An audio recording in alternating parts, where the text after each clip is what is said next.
Assalamualaikum warahmatullahi wabarakatuh.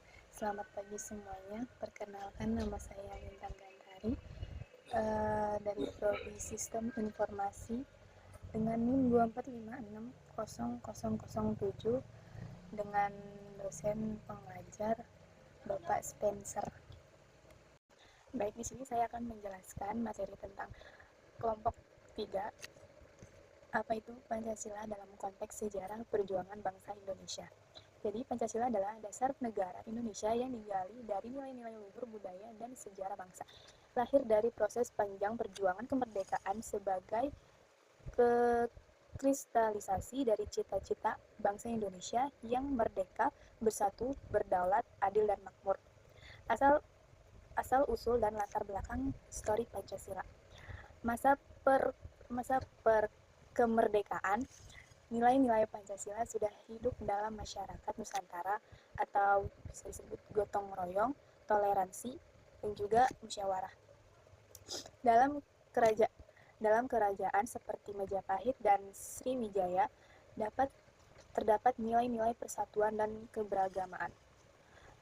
Masa pergerakan nasional, organisasi seperti Budi Utomo, Sekret Islam, dan PNI mulai menanamkan kesadaran bangsa, persatuan, dan keadilan sosial. Sumpah Pemuda 1928 adalah tonggak penting dalam menyatukan bangsa dan semangat kebangsaan.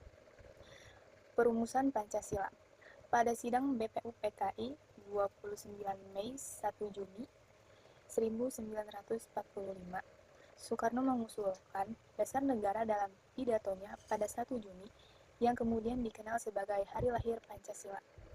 Rumusan final Pancasila disahkan dalam sidang PPKI pada 18 Agustus 1945 dan tercantum dalam pembukaan UUD 1945. Kemudian, dinamika aktualisasi Pancasila sebagai dasar negara.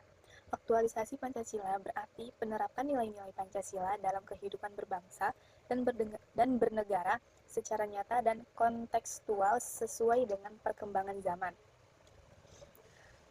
Selanjutnya, masa Orde Lama dari 1945 sampai 1966. Pancasila dijadikan dasar ideologis negara, tetapi prakteknya sempat mengalami penyimpangan, terutama saat munculnya ideologi alternatif seperti komunisme. Presiden Soekarno memperkenalkan NASKOM atau nasionalisme agama komunisme yang memicu konflik ideologis.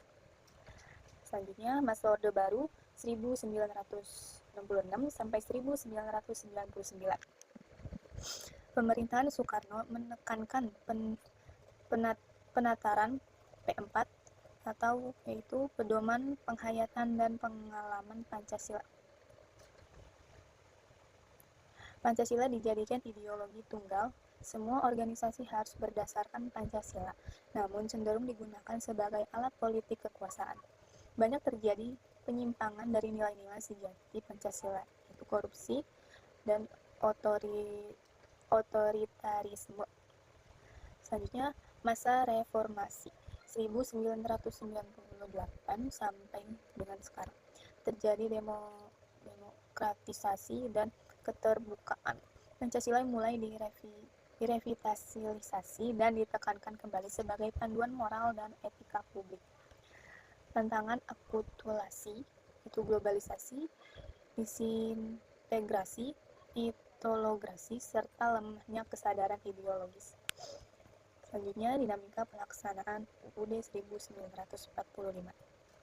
UUD 1945 sebagai konstitusi negara juga mengalami perjalanan dinamis yang mencerminkan perubahan politik dan kebutuhan masyarakat. Masa awal kemerdekaan 1945 sampai 1949. UUD 1945 diberlakukan namun dalam situasi darurat perang kemerdekaan.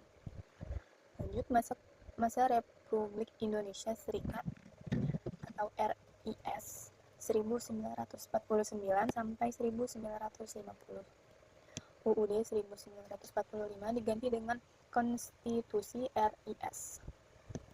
Masa UUD sementara 1950 sampai 1959. Bentuk negara kembali menjadi kesatuan namun menggunakan UUDS 1950 yang bersifat parlementer. Kembali ke UUD 1945. Dekret Presiden 5 Juli 1959 memberlakukan kembali UUD 1945. Pelaksanaan UUD 1945 dimanipulasi untuk melenggangkan kekuasaan Orde Lama dan Orde Baru. Masa reformasi dari 1998 sampai dengan sekarang. 1945 mengalami 4 kali amandemen. Perubahan penting: pembatasan kekuasaan presiden, pemilu langsung, kewenangan baru lembaga negara, penerapan HAM, dan supremasi hukum.